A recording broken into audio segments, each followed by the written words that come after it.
Good morning. Morning. Now that we're technically sound, let's get the meeting started, right? Welcome. Great day, beautiful day in Bent Tree. Today's going to be a very fun day with eagles and other things that we're going to bring up. So let's just move right along. Our mission, of course, living in Bent Tree is a privilege which includes the responsibility to take care of the natural world around us. Therefore, Lake and Wildlife works to preserve the natural beauty and wildlife of Bent Tree by encouraging BTCI and all residents to be good stewards of our national resources. We monitor, educate, and volunteer, and that's our mission, and that's what we guide ourselves by every day. Today's agenda, we're going to welcome new people that are here, our board liaison report from Glenn, short committee reports, our treasurer's report, and then on to Eagles of the Southeast. And adjourn. Anyone new here today? Never been here before? Oh, that's great. We've got all returns. Great. I saved newcomer cups expense too, which keeps us in budgets. Thank you. Glenn, you want to come up and give us a board report?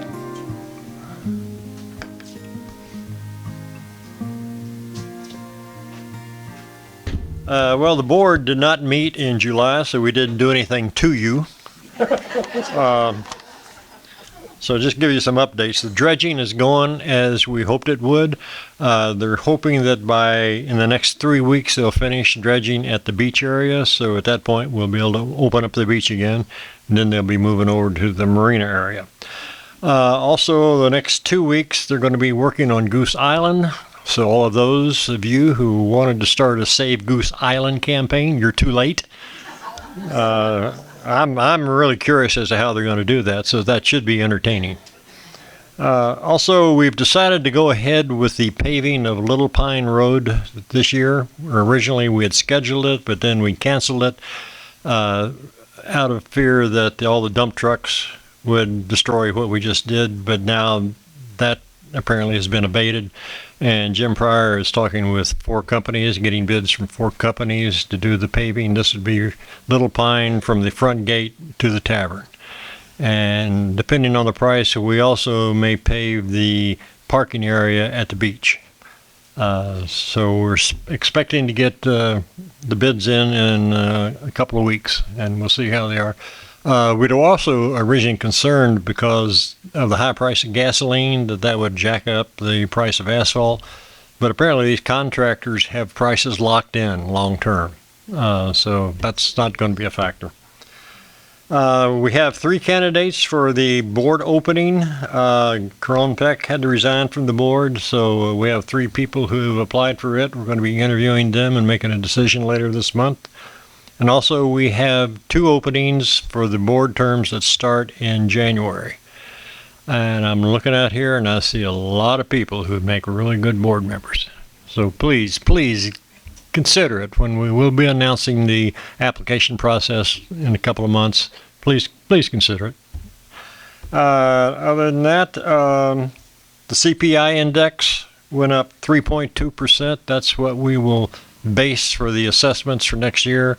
So you can look forward to assessment increases of at least 3.2%, and the board has the option of adding another 2% to that. We won't be deciding that until probably October. So that's it. Any questions? All right. Thank you, Glenn. Appreciate all the board support that you give us. It's really been helpful lately, and especially in some of the new projects we have going, which we'll talk about later. Okay, quick committee update. First of all, fundraising. One of the most important, interesting things going on is Tamarack Treasures. And Heather and Susan are here today to speak to you about what's going on with Tamarack Treasures. All right, I'm Heather, this is Sue, and we are co-chairing Tamarack Treasures this year. So first of all, huge thank you to everybody who's volunteered in the past. We have big shoes to fill, and we hope to do you proud.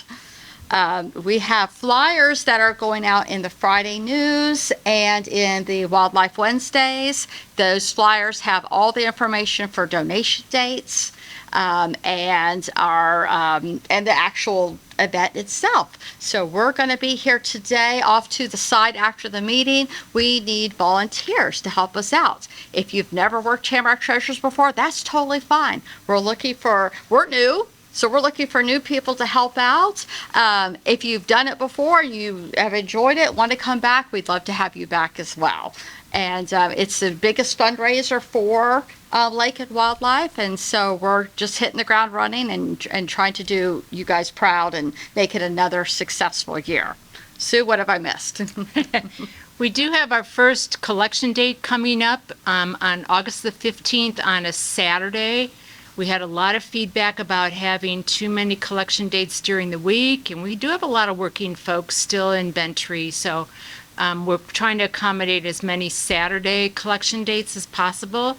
So we're looking for a few volunteers. It's a 4-hour window, 10 to 1 or 10 to 2, I don't remember. But anyway, so August 15th is the first one. We'll be having another one in September. And then a small addition to what we're doing this year. So BTAC normally runs their chili cook-off that everybody knows about.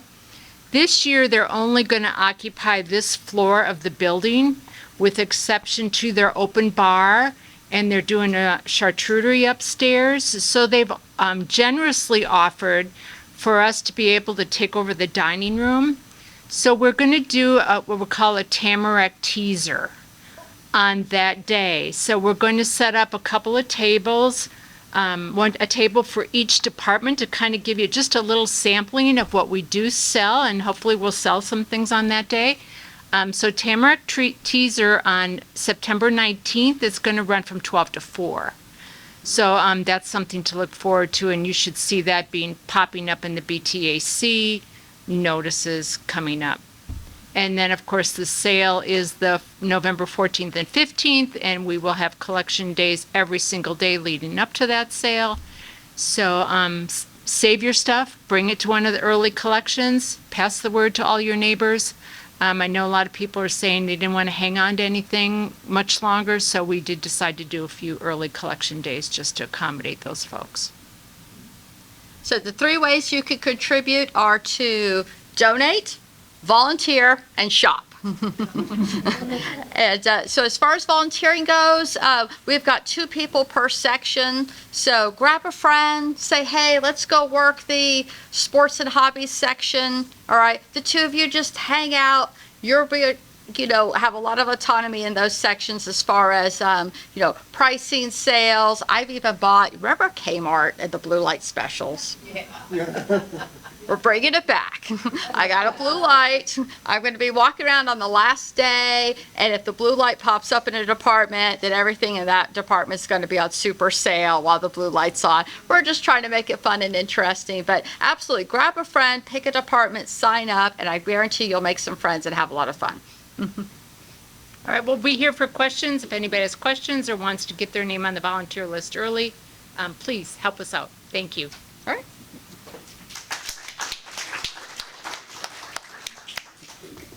Thank you, Heather, and thank you, Susan. They're going to do a great job. I also want to thank Susan's husband, Gary, who's here, and Chip, Heather's husband, because I know they'll be involved too. So thank you very much for helping out, being involved, filling trucks, delivering donations. We appreciate it very much. Thank you. Thank you. And that's the flyer that you'll see that was in last week's Wednesday, and you'll see it again and again, and those are the dates. So if you look at those emails that you're getting, that'll give you more information and more updates.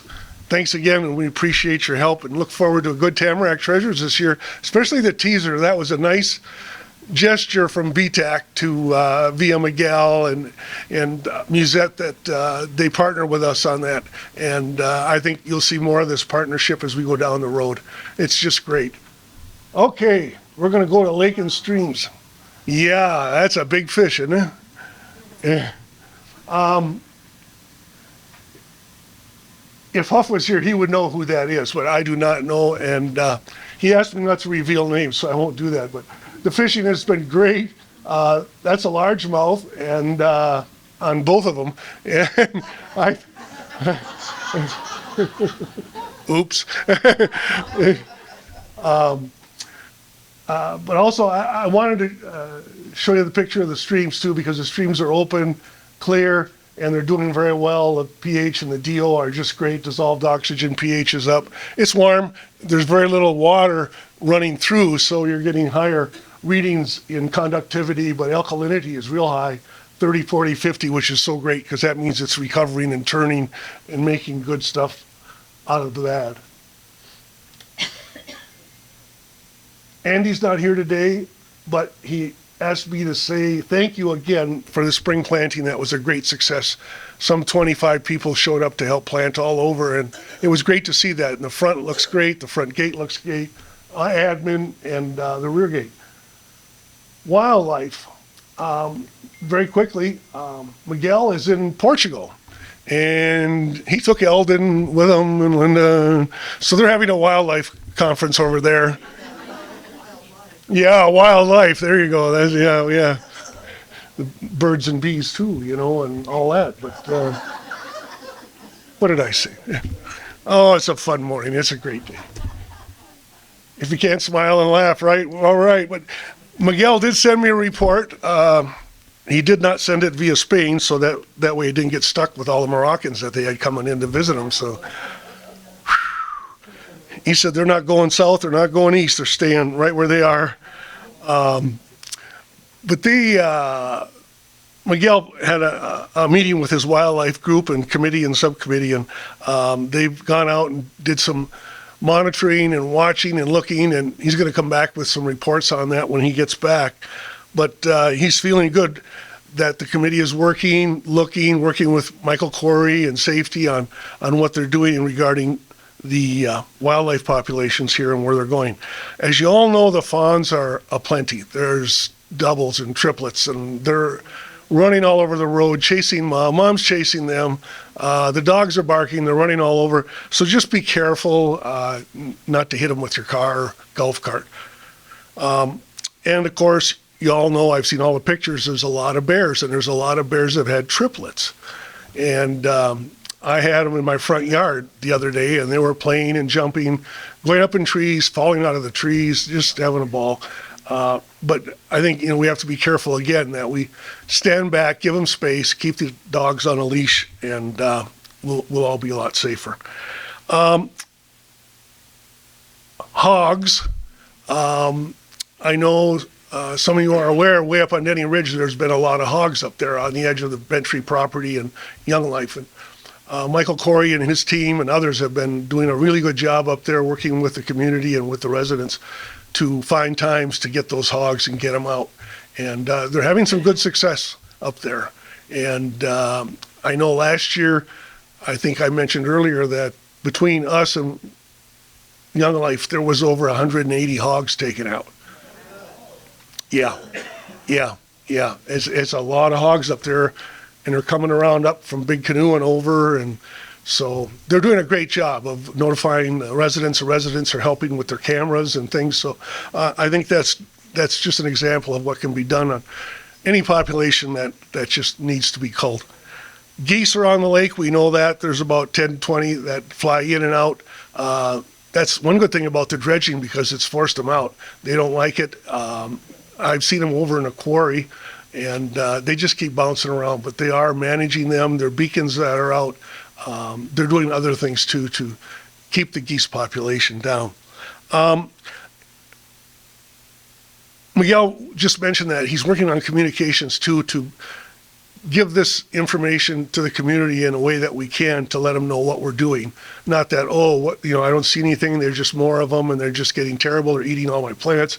There are some things that are being done, but we just need to bring it to the public's attention and to the residents here.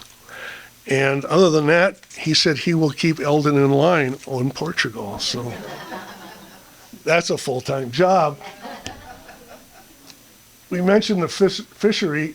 I want to just to let you know, we had a great time at Youth Week, and we had, between all the people here at Lake of Wildlife, volunteer for many things, from hiking to streams and all kinds of things. But this year, we had Virginia speak, and many of the volunteers you see with their blue Streamkeeper shirts, The first session, we had over 22 kids in the first session, and that was really great. A lot of them were repeats on the creek and walking the creek and finding all the bugs and learning about the chemicals and so on. The second group, we had about 7 or 8, which was fine because that was an older group. Our regional director, Lori, from Adopt a Stream came up and she held 2 sessions the next day on leaf packs and on want to be a dragonfly and all that stuff. Last year she had 8 and 9 kids. This year she had 22 in the first section and 24 in the second session. Wow, yeah, that was just tremendous. So that, you know, we're out there, we're promoting it, and just wanted to let you know.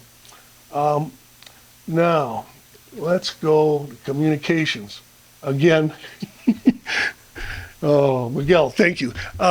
This will be great. Anyway, our Wednesday news communication is just doing excellent. I think you all get that email. The Echo, we're going to start to work on making sure we get a couple items in it every month. One of them being what's coming up at the next partners meeting, like today, so that people know a month in advance. And then there'll be another associated article. But we're going to start to get a consistent communication out in the Echo. One of the things I want to remember, it's just unbelievable. And this is thanks to John Hoppy and Teresa for giving him all the support. But we had our June meeting, which was all committees, committee, all the different committees and what they do, where they do it, how they do it. That went out on YouTube. As far as our regular YouTubes, they usually run 5, 6. That had 927 views. That is just tremendous. A lot of people went out and viewed that, and there's been a lot of comments back about, gee, I didn't know you did that. Can we help with that? So it's been helpful. I just wanted to let you know they're working.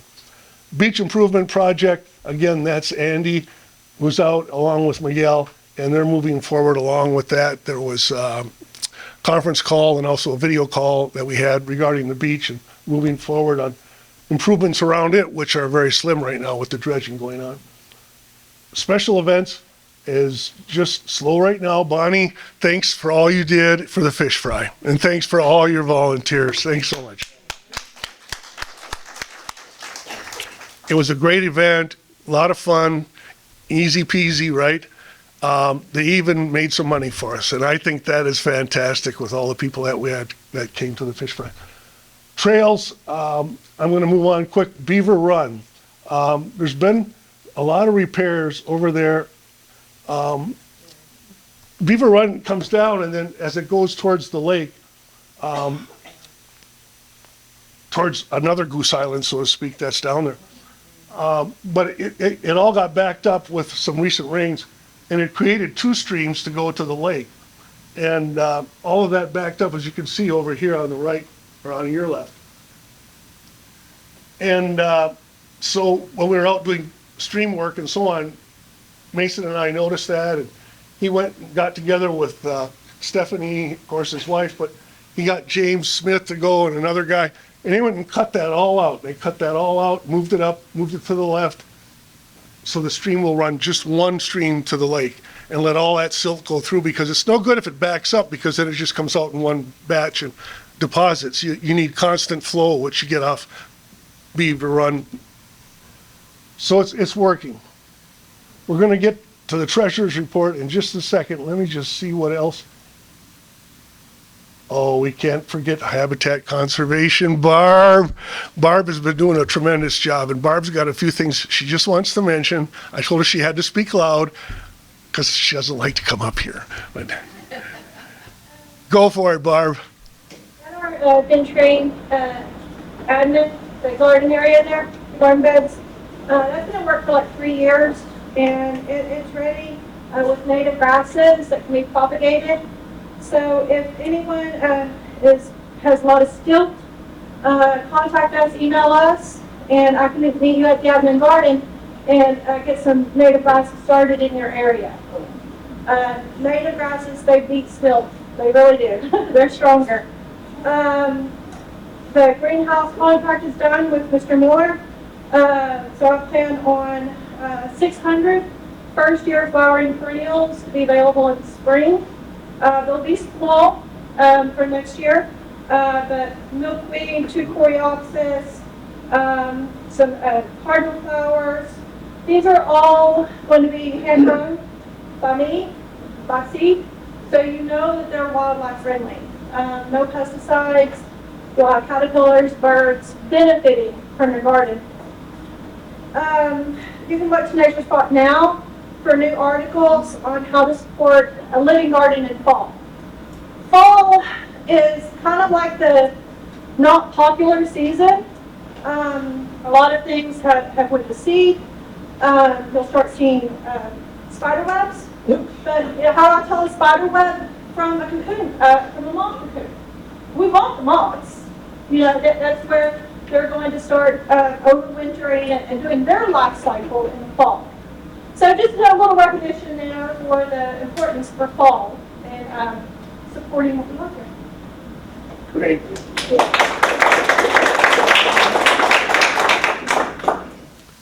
Great job, Barb. And she's also, because she has all that extra time, been working hard on not only being involved in moving at this time, but also she's arranged for the presentation in September on turtles, which is going to be very interesting. She's got a great speaker. And of course, the November one, which is on the pollination census. So kudos, Barb. Keep up the good work. We appreciate it. Volunteers, we've all talked already about the fundraisers coming up that need volunteers, which is Tamarack Treasures, Heather and Marv. So don't forget to stop by the desk before you leave today and sign up. And now, the Treasures report. Denise, do you want to come up for a minute? I think she does a great job doing up all our finances, financial reports to the board that are necessary to keep us going and keeping us in line in our budget. Thanks, Denise.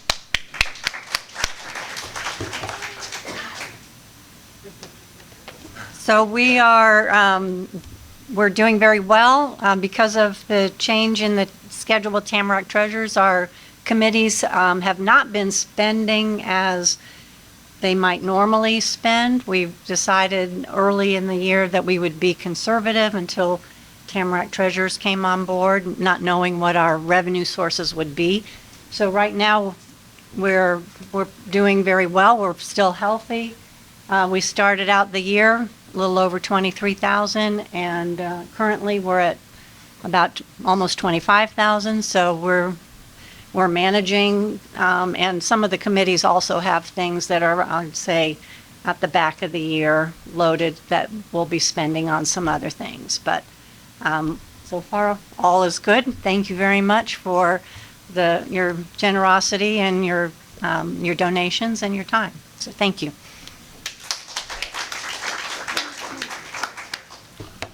Thank you, Denise. Upcoming meetings, obviously, September will be turtles that I mentioned. October, we're going to have 2 presentations, one short one on safe key locks for your home and also fire inspections, and that'll be by Michael Corey and his people, which will be very interesting. And then, of course, the Bigfoot, which is an interesting presentation that's done by the Bigfoot group out of up at Blue Ridge, and you've seen their place up there along the highway, but they speak all over the Atlanta and Southeast on Bigfoot and just all the things about it. And that's Andy's idea, which is very good. November, Great Pollinator Census. That's the one that is coming up, we mentioned. And of course, December will be our annual presentation from Jim Pryor, our GM and COO, on the annual report of Bent Tree Community. So more to come, and 27 looks even better. Lake and Wildlife obviously needs you. Tell us what you think. If you'd like to help, comments, volunteers, donations are welcome also. You can email us at benttreelw@gmail.com, and also YouTube, which is going to be very interesting. And I'm going to mention it because I didn't want to take more time today, but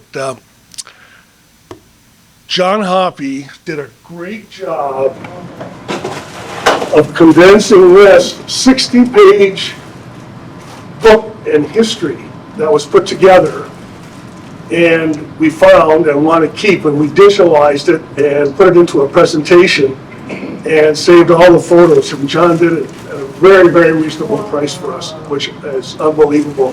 And I have to open this up because I've got so many presentations going on. And there's just all kinds of information. Ann Batard is the one that put this all together way back. It's got pictures of all the projects, stuff that they've done, work that they've done, way back to the fish netting at the exit. There's all kinds of pictures on how they built up Memorial Gardens and the spillway, the lake, pictures of what they did at the spillway. There's pictures of Christmas and the Christmas parade of boats and all the different things that have been done over the years. And I think it's going to be a great presentation that we can use as we go down the road.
Great work, John. Thank you very much.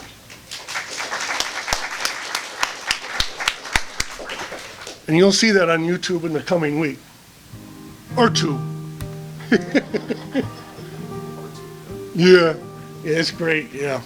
Okay, on to the Eagles. And Mason was not able to be here today, but either way, very important that we have Ben Winkleman back here today to speak on eagles.